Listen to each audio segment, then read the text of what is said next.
नमस्कार बच्चों, आप सभी का पुनः आदर्श अकेडमी विद्यालय में हार्दिक स्वागत। बच्चों, आज हम कक्षा 9th का तीसरा और चौथा प्रश्न करेंगे। 2 प्रश्न मैं करा चुका हूं। ये तीसरा और चौथा प्रश्न खत्म होते ही हमारी 1.1 एक्सरसाइज खत्म हो जाएगी, पूरी हो जाएगी, है ना।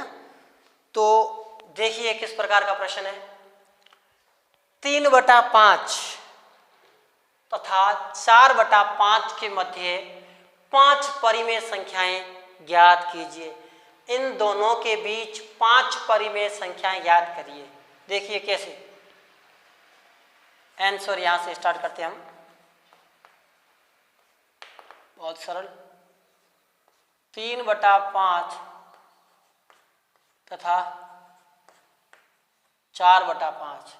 वैसे देखा जाए तो इन दोनों के बीच में आपको कोई भी संख्या नजर नहीं आ रही है ना। 3/5 और 4/5 के बीच में ऐसी कोई संख्या आपको नजर नहीं आ रही है डायरेक्टली। तो हम इसको कैसे करेंगे, जैसे दूसरा प्रश्न किया था उसी प्रकार हम करेंगे। जैसे प्रश्न पूछा है 3/5 तथा 4/5 के मध्य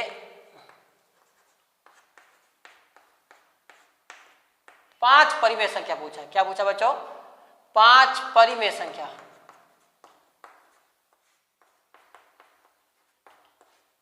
क्या पूछा है? 5 परिमेय संख्या पूछा है।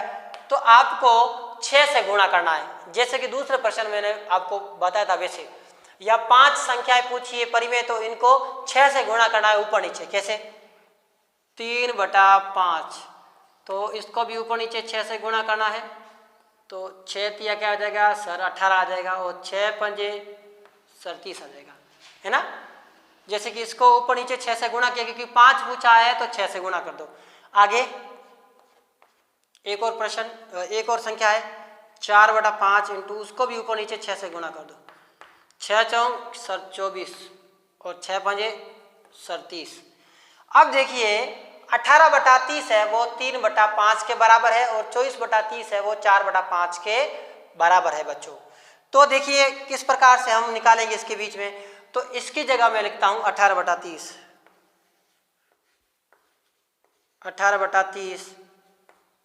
तथा 4/5 मतलब 24/30 के मध्य, है ना। इनके बीच आपको 5 परिमेय संख्या निकालनी है, क्योंकि 18/30 को जब हम और छोटा करेंगे तो वापस 3/5 के बराबर हो जाएगी। 6 के टेबल से काटो। 6 × 18, 6 पंजे 30, तो 3/5। ये 24/30, 6 चौक 24 और 6 पंजे 30, यानी 4/5 आ रहा है। यानी ये दोनों इसके समतुल्य भिन्न कहलाएगी। क्या कहलाएगी? समतुल्य भिन्न कहलाएगी। तो इनके बीच में आपको निकालना है। बहुत ही सरल है। कैसे निकालेंगे देखो। अब तो बहुत सरल हो गया। इसको मैं साफ करता हूं, नीचे जगह नहीं है। देखो वापस देखो। अब 30 और 30 ये हर तो समान हो गए। अब 18 और 24 के बीच में कितनी संख्या है? देखो 18 के बाद है 19/30, उसके बाद है 20/30, उसके बाद में 21/30, 22/30, 23/30। 5 चाहिए, 24 तो आया हुआ है। 1 2 3 4 5। इस प्रकार से ये 5 परिमेय संख्या आ गई। 3/5 और 4/5 के मध्य इस प्रकार से ये 5 परिमेय संख्याएं बच्चों आ गई है। आपको इस प्रकार से करना है। आशा करता हूं ये प्रश्न आपको समझ में आया होगा। बहुत ही सरल है। जो पहला दूसरा प्रश्न कराया था वो इसी प्रकार का है ना। तो अब ये चौथा प्रश्न, सत्य और असत्य कथन। बहुत ही सरल। सत्य तथा असत्य कथन बताओ। प्रत्येक प्राकृत संख्या, पहले तो दिमाग लगाना, प्राकृत संख्या कहां से शुरू होती है? सर प्राकृत संख्या तो 1 से स्टार्ट होती है। 1 2 3 ऐसे करके अनंत तक जाती है ना। इसको इस प्रकार से मंझले कोष्ठक में लिखते हैं। प्रत्येक प्राकृत संख्या एक पूर्ण संख्या होती है। अच्छा, ये तो प्राकृत संख्या है ना। और दूसरा होता है पूर्ण संख्या, इसे बोलो होल नंबर। वो क्या होता है? वो 0 से स्टार्ट होती है। 1 2। अब ये पूछ क्या रहा है? देखो, प्रत्येक प्राकृत संख्या, इस प्राकृत संख्या में पूर्ण संख्या आएगी क्या? बोला है प्राकृत संख्या पूर्ण संख्या होगी प्रत्येक। बिल्कुल नहीं होगी। इसमें पूर्ण संख्या कहाँ है? 0 है क्या? इसमें नहीं है। तो ये असत्य कथन है बच्चों। क्या है? असत्य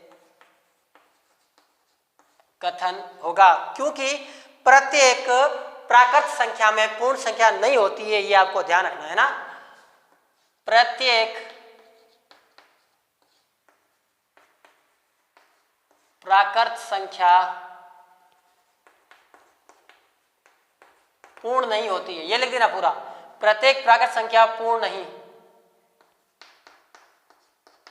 होती है बच्चों, ये थोड़ा ध्यान रखना है। इस प्रकार से ये हो गया, ये मैं पहले समझा चुका हूं आपको। दूसरा कथन, प्रत्येक पूर्णांक एक पूर्ण संख्या होती है। प्रत्येक पूर्णांक, अरे पूर्णांक में तो माइनस भी आता है बच्चों, तो क्या पूर्ण संख्या माइनस में होती है? नहीं होती है, तो ये भी क्या है?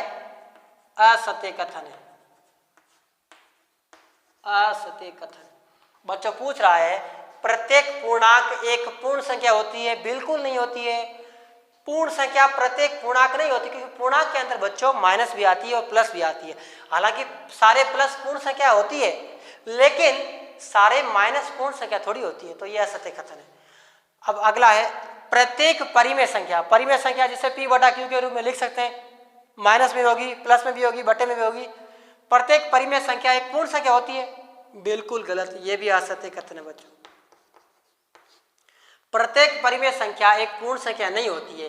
प्रत्येक पूर्ण संख्या एक परिमेय संख्या हो सकती है। प्रत्येक परिमेय संख्या पूर्ण संख्या नहीं होती, ये आपको लिख देना है ना। असत्य कथन है कि प्रत्येक जो परिमेय संख्या है, परिमेय संख्या पूर्ण संख्या नहीं हो सकती, ये आपको इस प्रकार से बताना है। इस प्रकार से तीसरा और चौथा प्रश्न खत्म हो गया और हमारी प्रश्नावली 1.1 भी समाप्त हो गई। अगले वीडियो में हम 1.2 प्रश्नावली स्टार्ट करेंगे बच्चों। आज के लिए इतना ही, धन्यवाद।